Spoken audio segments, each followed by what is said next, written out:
estava no sexto ano de medicina e dividia as tardes, algumas das tardes aqui com o Castelo. E a gente vinha para cá ler e fotocopiar artigos, né?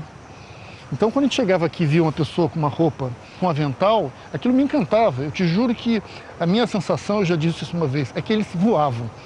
É que eles tinham propriedades que os outros não tinham, né? Que eles eram capazes de voar para chegar no castelo e voar para voltar para o laboratório. Eu ficava muito impressionado com aquilo que existia aqui. E eu tenho a impressão que eu jamais imaginava que esse ia ser meu lugar de trabalho, né?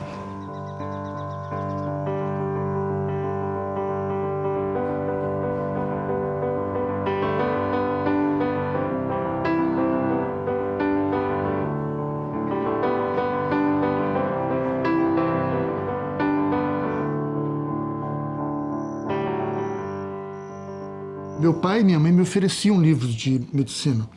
E minha mãe sempre me dava livros, eu acho que de forma mais romântica, né? Ela me dava livros de grandes médicos, de grandes cirurgiões, que contavam a relação com o médico, a relação médico-paciente, e contavam histórias bonitas, histórias onde o médico atuava como defensor da vida, o combatente contra a morte.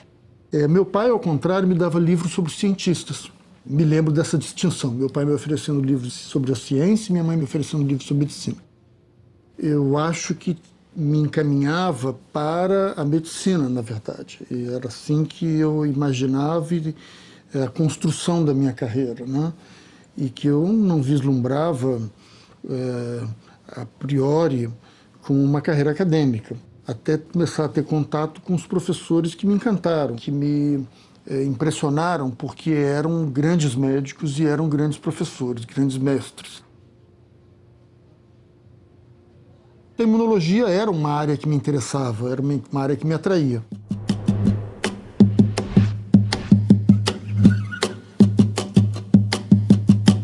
E eu um dia estava nessa descoberta da carreira acadêmica e científica e vi um anúncio numa revista francesa, numa revista médica, a Nouvelle Presse Médicale.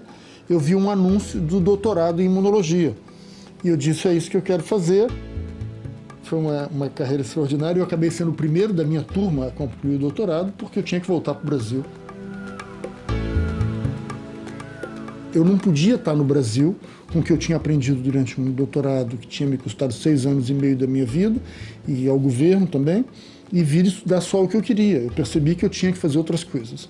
Então a gente começou a criar um grupo que tinha preocupações que iam, evidentemente, além daquela que era estudar a resposta patológica durante a malária, mas era fazer diagnóstico, era se preocupar com outros aspectos, era formar gente em malariologia.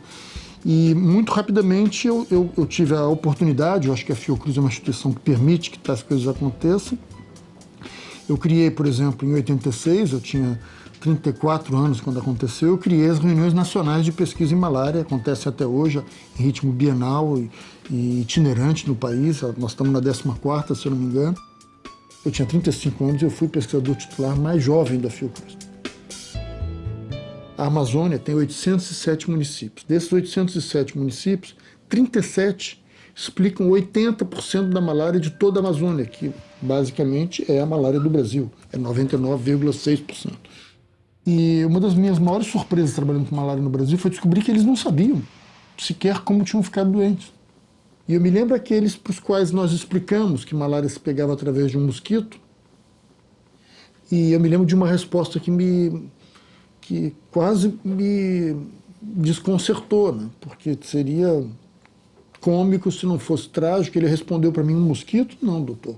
Se fosse um mosquito, o governo já tinha dado um jeito. Você mostrava um cartaz e dizia assim, esse mosquito aqui. Ele dizia, não, doutor, eu moro aqui, não tem esse mosquito. Você disse, é sim, aqui o desenho pode não estar tão bom. Eu disse, não é isso, não. Eu estou vendo que é um desenho de mosquito, mas não tem. Eu disse, tem sim, senhor, esse é um mosquito, chama mosquito prego. Ele disse, mosquito prego, doutor, não é assim. O mosquito prego é muito menor.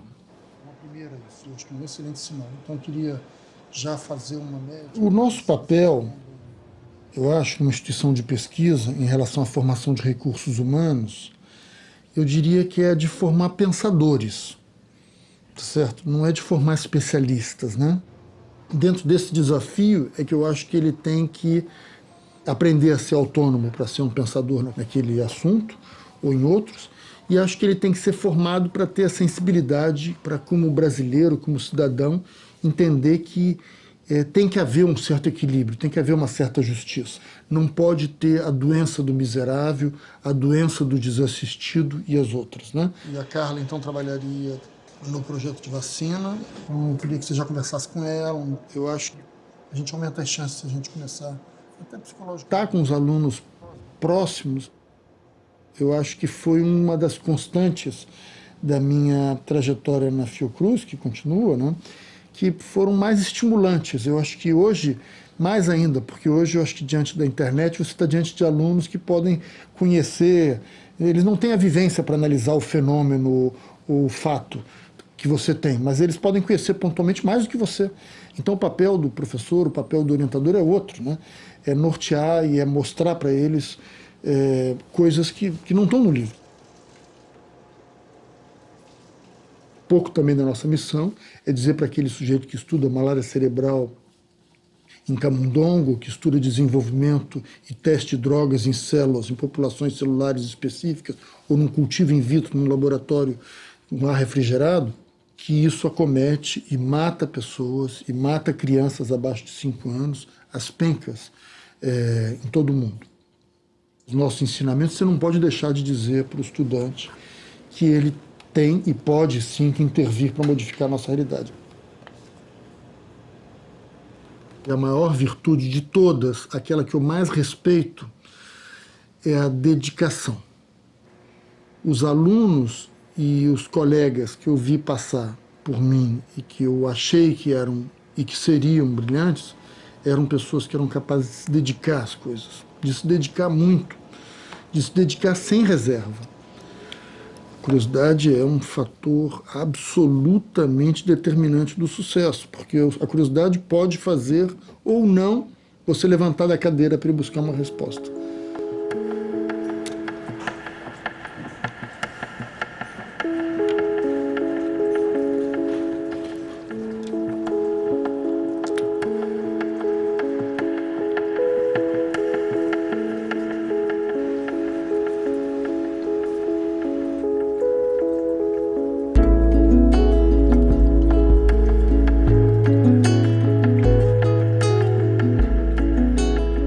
Se ele gostar do que ele faz, ele vai fazer bem. Eu não consigo imaginar um final que não seja feliz para a história de alguém que ama o que faz.